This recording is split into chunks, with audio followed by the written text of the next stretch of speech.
Hello, and welcome to another TBR video. We are doing the month of July. I am loving doing my TBR videos in summer because I love reading summer books. Although I love summer and I'm a summer girly, it is so warm right now. In the UK, it's like a heat wave. I think it's about like 36, 38 degrees right now.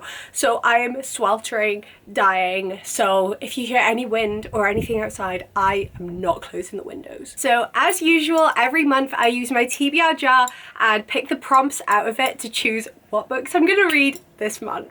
So we're gonna be starting with our first book. Okay, what is it gonna be? I hope that I don't pick the same prompts that I have before, because I feel like since I've been doing these since the beginning of the year, I've started like repeating prompts, so I might have to change it out at some point. I always get nervous when I see this one, TikTok book.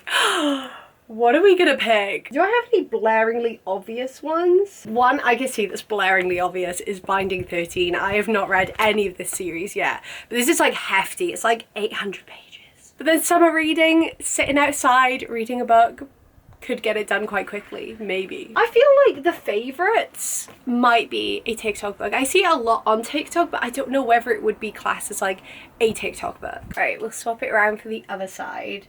Definitely like the Powerless series would be classed as TikTok, but I don't want to start that yet. I want to like properly do that series. Okay, I think my options are out of these two. So I know that Binding 13 is actually quite hefty. It's like called Boys of Tonman. Is that what it's called? Tommen? And I know it's Irish. And it's been made into a series. When two worlds collide, nothing will ever be the same again. I recognize the name Johnny Kavanagh. Am I saying that right? Probably absolutely butchering that. Oh my goodness, so he's a rugby guy. Okay, so he's this really popular rugby guy, and then the love interest is him, obviously, and this new shy girl who's new to the college. Shannon Lynch. See, this is what I mean. I feel like this is mainly the TikTok book because I just recognize the names just purely from TikTok. So maybe I should pick this one. Oh no! Shannon finds herself once again the target of bullies as she forms a fragile alliance with rugby's rising star. Girl, no! Okay, so it's technically a friends to lovers as well because it says they strike up a complicated friendship. So I think this is gonna be our first book of the month. Woo! Book number 2, back to the TBR jar. I'm gonna try and like get one from right at the bottom. Maybe, we'll see. What's it gonna be? What's it gonna be? What does this say? 3-word title. I love the number word ones because I can definitely like choose which ones I want from that. I think I know exactly what I want to choose. It is one of my new additions. So my birthday was this month, so I got a few books for my birthday and this is one of them. And it is Our Perfect Storm by Carly Fortune. I love Carly Fortune's books. The Every Year After series coming to Amazon, like everything that's been happening at the moment, and this book being set into this is the American and Canadian cover, and then there's a British cover, and I way prefer the text on this one, so I had to wait a little bit for this one to arrive. Yes, I am fussy and I care about my books covers, so yes. And this book is set in Tofino on Vancouver Island in Canada, one of my favorite places on earth. I love the scenery and everything about that place, so reading a book that is set there, like my dream. Frankie and George have been best friends since they were 8 years old, so it's like a childhood friends to lovers. Both passionate, impulsive and headstrong, they've always clashed and come back together until now. It's either Frankie's wedding weekend and she doesn't know where they stand, or even if George will show up as her best man. So she is marrying George's friend. But it all comes crashing down when her fiance dumps her the next morning, leaving only a note as explanation. Okay, I'm not even going to read on because I want the rest to be a surprise, but this sounds very interesting. I am so intrigued. So it's child. Oh my goodness! Stop! Is that a map of Tofino? Bro. Look how beautiful that is. Oh my goodness. I miss this place so much. It's actually my favorite place in the world. This sounds like such a good book. I'm so excited. So we have our second book. Every month I love to get you guys involved in what I read. So I do a poll on Instagram. My Instagram is carysmy__. So make sure you follow if you want to be involved. And so I did a poll of which trope I should read this month. So let's see what you guys chose. Okay, well, that is winning by quite a lot. You guys chose, I'll put it on the screen, Friends to Lovers. That is very much the popular one apparently. So now I need to choose a Friends to Lovers. Okay, that's Second Chance. Why am I struggling to find a Friends to Lovers? Okay, around this side. Okay, this is a perfect Friends to Lovers. Okay, 1,000 Boy Kisses. This is also one I got recently. And at the top it says, a kiss lasts a moment but can change a lifetime. Rune and Poppy met as children and swore to be best friends forever. As teenagers, this grew into a love that promised to last a lifetime. But their worlds were shattered when Rune was sent home to his native Norway. So this is definitely Friends to Lovers. Oh my goodness. I've heard that this might be sad.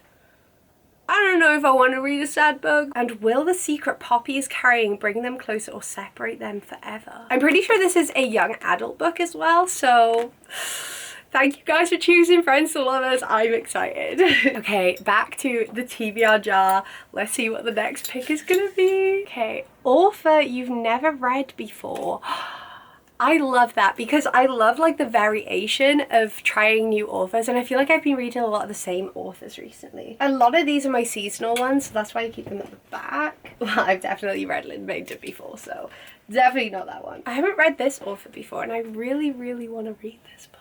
It is I Hope This Doesn't Find You, and it has kind of like To All the Boys I Loved Before vibes. I have picked this up a lot in my TBR videos and just not actually read it yet, so I think today is the day where I'm picking this book up. Sadie is like the good girl in class, like she does everything, she's a valedictorian, but she gets out of all of her frustrations in an email draft. And most of those email drafts and frustrations are about her infuriating co-captain, Julius Gong. Sadie doesn't hold back in her emails because nobody will ever read them. That is until someone sends them out. My impression of this book is it is a YA spice-free little romance. And I don't know, I feel like it'll be like a cute, easy read, especially when I'm reading books like Binding 13. I feel like it's going to be really handy to have a book that's like so quick and easy to read. So this is our next read. Okay, our next TBR pick. What's it gonna be? Oh my goodness, I picked out like 10. Oops. Okay, mystery book. So that means that I can pick whatever book I want to read.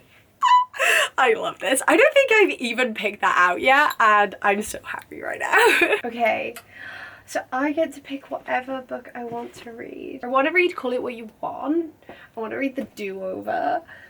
I want to read all of them. But I think the one I'm gonna pick is actually Don't Be in Love, because Picking Daisies on Sundays is actually my favorite book of all time, and I've not read this book, which is by the same author. And she only has 2 books out at the moment. She does have one coming in August, so I want to read this one before that one comes out. Even though they're not a trilogy and they're not linked or anything, I still want to read it. And this is a very British book. I mean, you can tell by like the telephone box and everything, but I'm pretty sure they're academic rivals, and I haven't actually read an academic rivals book yet. Crazy to say. So Adelaide ends up transferring to a university in London in her senior year. She meets this guy called Dorian Blackwood, and he is the youngest of a prominent British family known for their impression on the entertainment industry. Her new roommate and new best friend is absolutely in love with Dorian, and so then she has to keep a secret from her best friend. Dorian agrees to keep their secret, but it doesn't mean that he'll make life easy for her. Oh my goodness, this sounds kind of messy, I'm not gonna lie. Maybe I won't like it as much as Picking Daisies on Sundays, I don't know. I'm gonna read it and give it a try. Now for our last book of the month, my friend, she wrapped up a bunch of books and does like mystery books for each month, so I'm gonna be unwrapping one of those. So I'm gonna pick the July one. I'm pretty sure it should be this one. Yay! It says July on it, and I have no idea what these books are, so let's open it together. Oh my goodness. Is this what I think it is? Bro, you want me to cry? Oh my goodness, I was nearly gonna buy this for myself. I'm so happy I didn't. One day, I actually, like, when I watched the series of this on Netflix, like, I don't think I've ever cried at any book, any part of media that's ever been made as much as I cried at the TV show. And then she put like a little thing of Michael Scott crying at the bottom, which is very very much what I'll be doing. They met in July. Good luck with this one. There's no way, because it does say they met on the 15th of July at the back, so I'm gonna have to start this on the 15th of July. I am gonna be in so much pain reading this book. Oh my goodness. If you don't know the story of One Day, the story is about Emma and Dexter who meet at the night of their graduation, and they kind of have like one night together, but then the next day they have to go their separate ways. They're very much from like different parts of society. Like Dexter is really, really rich and Emma's just like scraping by at university. So where will they be on this one day next year and the year after that and every year that follows? So it is very important that I read this on the 15th of July, because I'm pretty sure it's some kind of monumental significant event in Scotland. I can't remember what it's called. I feel like the second I know what it is, it's just gonna be like, oh yeah, that's what it is. This is gonna destroy me and I'm terrified. So yeah, these are all the books I'm gonna be reading in the month of July. I have 3 really sad books in store for me, so it's gonna be a very sad July reading wise. But yeah, I hope you guys enjoyed this video, and if you want to see more book, fangirl or vinyl related content, make sure you subscribe. I upload every Saturday, and I'll see you guys in my next video. Bye.